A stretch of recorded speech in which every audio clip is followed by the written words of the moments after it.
경제 현안을 보다 쉽게 풀어보는 경제 읽기 시간입니다. 예, 오늘도 다양한 경제 이슈들 김대중 세종대 경영학부 교수와 살펴보겠습니다. 안녕하세요. 안녕하십니까? 네, 안녕하십니까? 자, 기준금리 얘기를 해야 할 것 같습니다. 네. 오늘 한은에서 금통위 결정을 했죠. 2.75% 동결 결정이 났습니다. 배경을 먼저 살펴볼까요?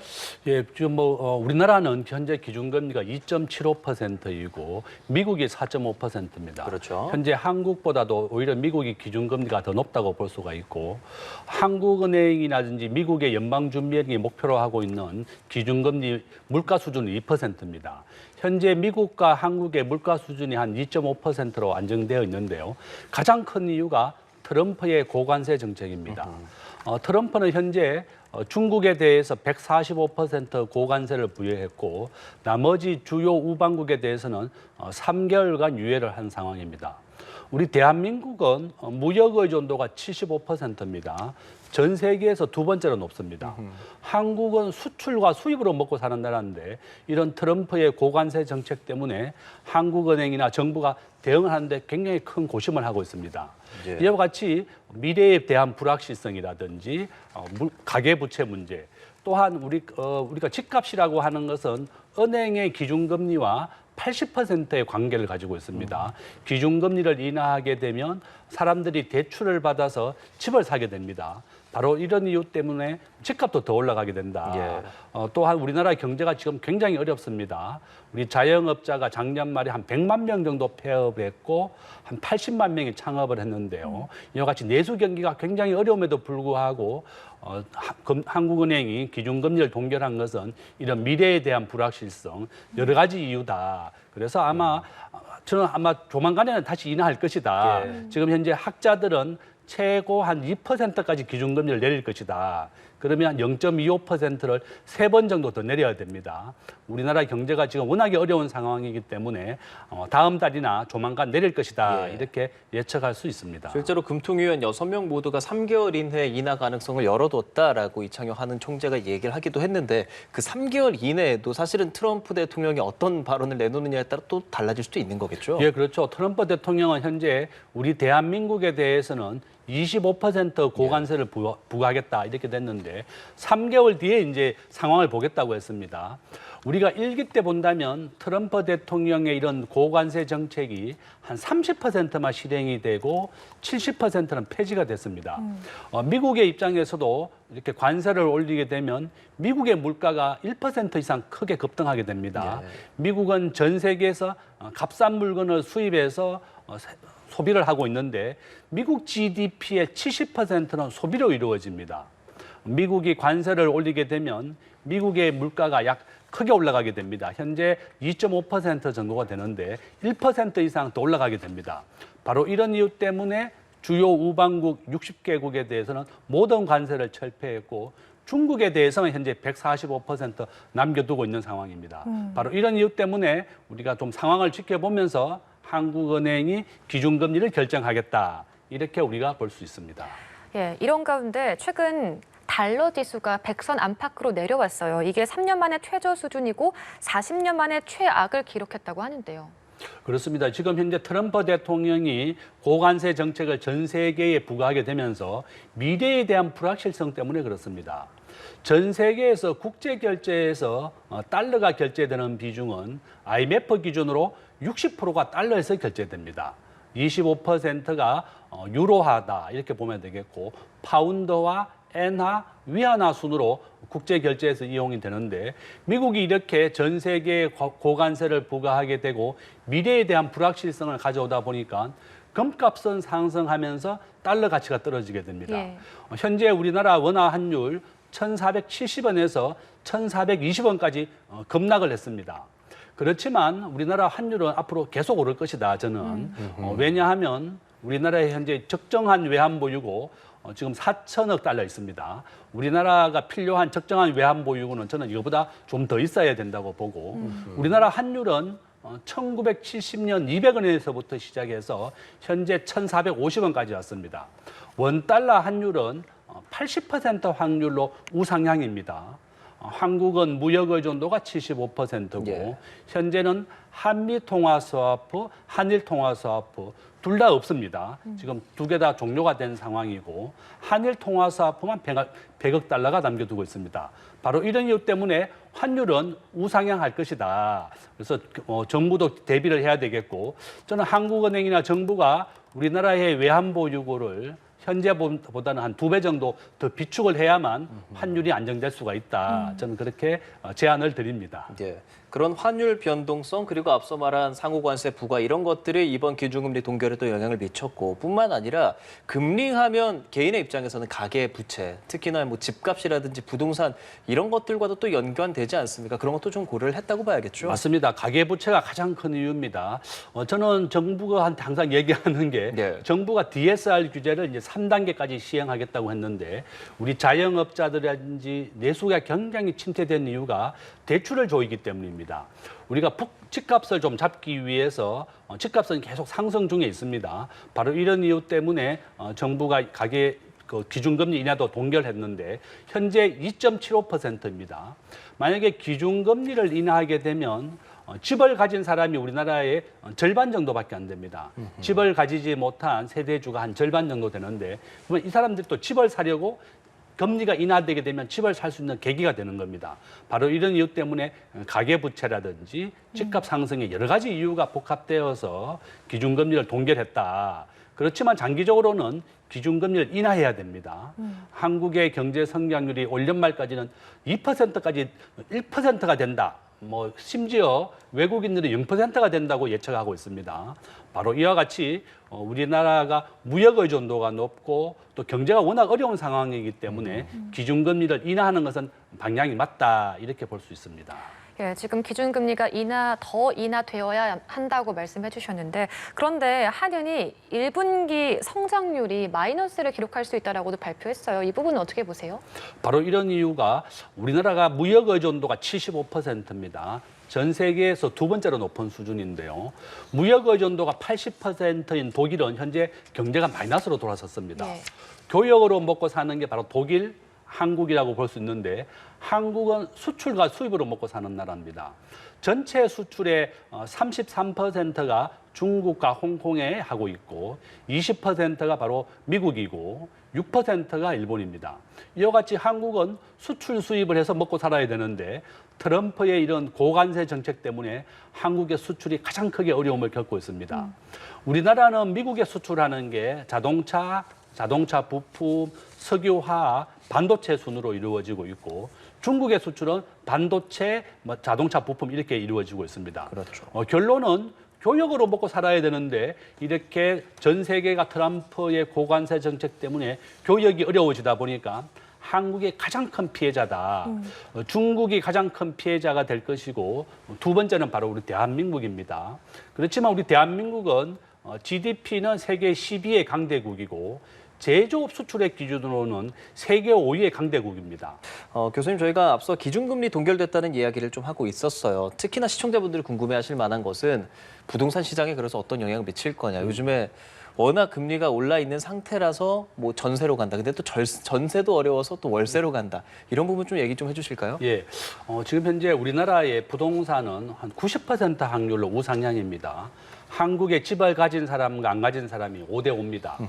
아직 우리나라는 현재 단독 세대주, 혼자 사는 사람이 전체 세대주의 35% 정도 되고요. 앞으로 이 단독 세대주의 비율은 50%까지 증가할 것이다. 저는 그렇게 보고 있고 우리나라의 외국인들이 매년 30만 명씩 유입이 되고 있습니다. 현재 우리나라에 살고 있는 외국인이 275만 명입니다. 대구 인구보다 더 많은 사람이 현재 우리나라에 살고 있고 앞으로 이 외국인들은 저는 750만 명까지 늘려야 된다 이렇게 보고 있습니다. 한국 전체 인구의 한 15% 정도가 적정한 외국인 비율이다 이렇게 보고 있고요. 독일이 한 전체 인구의 25%입니다. 또 세 번째 이유가 우리나라의 평균 연령이 90세로 증가했습니다. 우리가 좀 더 오래 살고 혼자 사는 사람이 늘어나기 때문에 집값은 올라가고 있다 이렇게 보고 있고 저는 정부도 우리가 아파트에 사는 우리 국민이 전체 국민의 약 한 70% 정도 됩니다. 여기에 세대 나머지는 뭐 빌라, 주택 이런 데 살고 있는데요. 예. 아파트라고 하는 것은 우리 경제학에서 공급 탄력성이 낮다 이렇게 얘기합니다. 아파트는 짓는데 평지에 짓는데도 5년 정도 걸리고 우리가 재건축은 평균 15년 정도 걸립니다. 바로 이래서 공급을 하려고 마음을 먹어도 공급을 할 수가 없는 것이 아파트다. 그래서 정부는 주택 공급이라든지 수요 억제 정책으로는 저는 불가능하다. 우리가 현재 집이 없는 사람이 세대주가 절반이 넘는 상황에서 대출을 억제해서 집값을 잡겠다는 것은 잘못된 정책이고 시장 경제에 맡겨야 된다. 건설업자들이 집을 좀 마음대로 좀 공급할 수 있게 해줘야 되고 금년도에 서울의 집 공급량은 작년에 비해서 30%밖에 안 됩니다. 바로 이런 이유 때문에 집값은 계속 오르고 있다. 정부가 대출 시장이라든지 부동산 시장에서 이렇게 시장 경제에 맡기는 것이 좋다. 또한 미국은 전세란 제도가 없고 월세 제도만 있습니다. 우리나라 전체 지금 부동산 계약 중에 임대차의 60%가 월세로 계약되고 있습니다. 이게 많이 늘어난 거죠? 많이 늘어난 겁니다. 과거에는 20%, 30%밖에 안 됐는데 2배 이상 늘어났다고 볼 수가 있고 전세 사기 때문에 그렇습니다.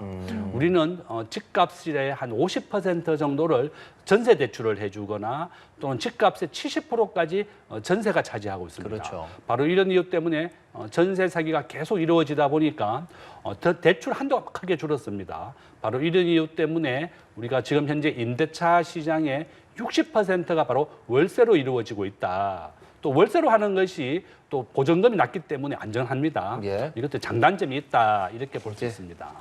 알겠습니다. 오늘 한은이 기준금리를 2.75%로 동결했기 때문에 기준금리에 대한 이야기를 좀 나눠봤고요. 계속해서 트럼프의 관세 정책에 대해서 이야기를 좀 이어가 보겠습니다. 백악관이요.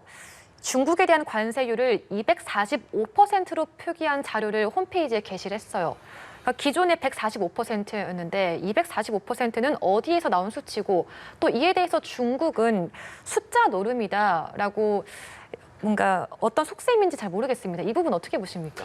지금 현재 미국이 245%라고 하는 것은 트럼프의 고관세 정책이 145%입니다. 바이든 대통령 시절에 중국이 생산한 주사기 병원에서 우리가 주사를 놓을 때 하는 것에 대해서 100% 관세를 부과하고 있습니다. 그래서 바이든의 100%에다가 트럼프의 145%를 플러스해서 245%라고 얘기했고 중국도 지금 보복을 하고 있습니다. 중국은 전 세계에서 생산되는 히토류에 대해서 90%를 독점하고 있습니다. 생산은 80%를 하고 있고 90%는 가공에 대해서 독점을 하고 있습니다. 미국이 사용하고 있는 미사일, 전투기, 우주선에 대해서 중국의 히토류가 없으면 생산이 또 불가능합니다. 그래서 중국도 지금 보복 관세 125%에다가 히토류에 대한 공급의 제한, 이런 무역 전쟁을 벌이겠다 이렇게 볼 수가 있고 중국은 전체 수출의 17%를 미국에 의존하고 있습니다. 그러니까 중국의 입장에서는 지금 말레이시아, 아세안과 방문을 하고 있습니다.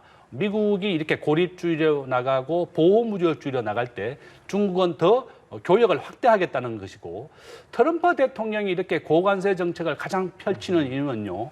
미국 국민들이 현재 모기지 이자가 8.5%입니다. 미국 국민들은 현재 급여의 절반 정도로 월세를 내고 있습니다. 미국이 너무 어렵다. 미국의 중산층이 좀 붕괴됐기 때문에 미국의 중산층을 살리기 위하고 미국의 일자리를 만들기 위해서 이렇게 트럼프가 고관세 정책을 펼치고 있고 미국에 와서 현지 공장을 짓고 사람이 일자리를 만들어 달라. 네. 이것이 바로 트럼프에 대한 요구 사항이다. 이렇게 볼 수 있습니다. 자, 이런 상황이기 때문에 파월 의장 같은 경우에는 목표 달성에 힘들 수도 있다라는 발언도 내놓고 뉴욕 증시는 3대 지수가 다 떨어집니다. 그런데 또 금값은 사상 최대치를 기록하고 경제적으로 봤을 때 굉장히 이런 혼란스러운 상황들이 지속되고 있는 이 상황에 대해서 좀 어떤 말씀하고 싶으세요? 저는 아마 우리의 금값은 예. 지금 현재 90% 확률로 우상향입니다. 제가 대학을 졸업하던 94년도에 금 한 돈이 5만 원이었거든요. 5만 원. 와. 지금 현재 70만 원입니다. 14배 정도 올랐다 이렇게 볼 수가 있고 트럼프의 이런 고관세 정책이나 미래에 대한 불확실성 때문에 금값은 앞으로 계속 올라간다 이렇게 볼 수가 있고요. 지금 현재 파월 의장은 트럼프 대통령의 미래의 불확실성이 좀 안정된다면 기준금리를 미국이 4.5에서 3.5까지 낼 예정이었습니다. 올해 3.5, 내년에는 2.5. 미국의 기준금리가 원래 1%에서 2% 수준입니다. 미국의 기준금리는 90% 확률로 우하향하게 되어 있습니다. 국가 GDP가 성장하기 위해서는 기준금리를 낮춰서 기업들이 대출을 받아서 투자를 하고 국가 경제가 성장을 해야 됩니다. 저는 트럼프의 이런 고관세 정책이 좀 미래의 불확실성만 좀 해소된다면 이런 미국에서 기준금리를 4.5에서 크게 내릴 것이다. 현재 트럼프의 관세 정책 때문에 미국의 주가가 최고 20%까지 하락을 했습니다. 미국 국민들은 노후 대비를 주식으로 하고 있습니다. 트럼프의 관세 정책 때문에 주가가 크게 하락하니까 미국 국민 60만 명이 항의를 했습니다. 이런 트럼프의 고관세 정책에 대해 항의를 했는데 저는 이런 트럼프가 원하는 것은 미국 경제를 살리기 위한 것이지 고관세를 부과하고자 하는 것은 아니다. 요점은 일기 때도 중국이 2천억 달러를 구매하면서 트럼프의 정책이 철회가 됐었거든요. 중국이 더 많은 미국의 물건을 사주고 교역을 좀 미국 물건을 사주겠다. 지금까지 중국이 5천조 원 정도 무역 흑자만 받습니다. 중국이 일방적으로 무역 흑자만 받기 때문에 이렇게 중국이 이렇게 얘기하고 있는 것이고 미국 교역이라고 하는 것은 상대적인 겁니다. 양국이 서로 이익을 봐야 되는 것이다. 현재 중국이 미국에 수출하는 것은 미국에 수출하는 것보다 3배를 더 많이 하고 있습니다. 중국만 상대적으로 계속 이익만 보게 되니까 트럼프 대통령이 중국에 대해서만 고관세를 부과하고 있고 나머지는 다 6개월, 3개월간 유예를 했습니다. 저는 아마 3개월과 만기 시점이 오면 트럼프 대통령은 또 연기할 수도 있습니다. 바로 이런 이유다. 요점은 전 세계가 교역이 활발하고 무역이 확대돼야만 미국의 물가도 안정되고 전 세계가 함께 성장할 수 있습니다. 우리 대한민국은 트럼프의 이런 고관세 정책이 원하는 것은 미국의 현지 생산을 늘려라 이런 겁니다. 우리도 트럼프의 정책에 좀 맞춰서 중국의 물건을 좀 줄이고 트럼프가 원하는 미국의 현지 생산을 늘리는 것도 좋은 대안이다. 이렇게 설명을 드리겠습니다. 알겠습니다. 김대중 세종대 경영학부 교수와 함께 이야기 나눠봤습니다. 고맙습니다.